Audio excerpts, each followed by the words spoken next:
ये खबर KR मंगलम university द्वारा प्रस्तुत की गई है।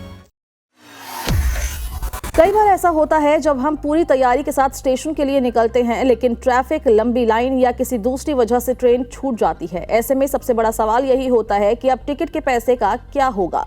क्या पूरा पैसा डूब जाएगा या उसे वापस पाया जा सकता है? अगर आपके मन में भी यही सवाल है तो ये वीडियो आखिर तक जरूर देखें, क्योंकि रेलवे के नियम आपको बड़ा नुकसान होने से बचा सकते हैं। सबसे पहले ये समझना जरूरी है कि ट्रेन छूट जाने का मतलब ये नहीं है कि आपका टिकट अपने आप रिफंड हो जाएगा।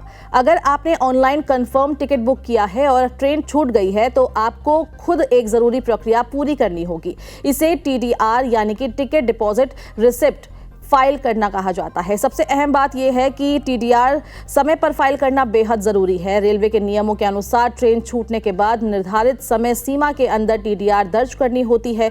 यदि समय निकल गया तो आपके रिफंड रिक्वेस्ट स्वीकार नहीं की जा सकती। इसलिए जैसे ही आपको लगे कि ट्रेन छूट चुकी है और यात्रा संभव नहीं है तो तुरंत TDR फाइल करने की प्रक्रिया शुरू कर दे। अब सवाल आता है कि TDR फाइल कैसे करें। इसके लिए आपको IRCTC की आधिकारिक वेबसाइट या मोबाइल ऐप पर लॉगिन करना होगा।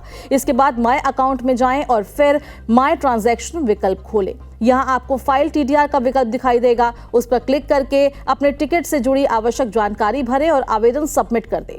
ध्यान रखें कि TDR फाइल करना ही अंतिम चरण नहीं है। इसके बाद रेलवे अधिकारी आपके आवेदन और टिकट की जानकारी की जांच करते हैं।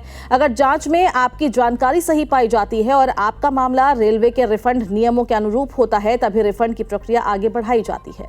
रिफंड मिलने में थोड़ा समय लग सकता है। आमतौर पर पूरी जांच और प्रक्रिया होने के बाद लगभग 10 से 20 दिनों के अंदर रिफंड आपके खाते में भेजा जाता है। हालांकि टिकट का पूरा किराया वापस नहीं मिलता। रेलवे अपने नियमों के अनुसार कुछ सर्विस चार्ज या शुल्क काट सकता है और बाकी राशि आपके खाते में वापस कर दी जाती है। इसलिए अगर भविष्य में कभी आपकी ट्रेन छूट जाए तो घबराने के बजाय सबसे पहले रेलवे के रिफंड नियम याद रखें। समय पर TDR फाइल करना सबसे जरूरी कदम है। जितनी जल्दी आप आवेदन करेंगे उतनी ही आसानी से आपका दावा प्रक्रिया में जाएगा। एक और बात याद रखें, टिकट बुक करते समय अपना मोबाइल नंबर और ईमेल सही रखें ताकि रिफंड से जुड़े सभी अपडेट आपको समय पर मिलते रहें। साथ ही आवेदन करने से पहले टिकट की सभी जानकारी ध्यान से जांच लें ताकि किसी तरह की गलती के कारण आपका दावा प्रभावित ना हो।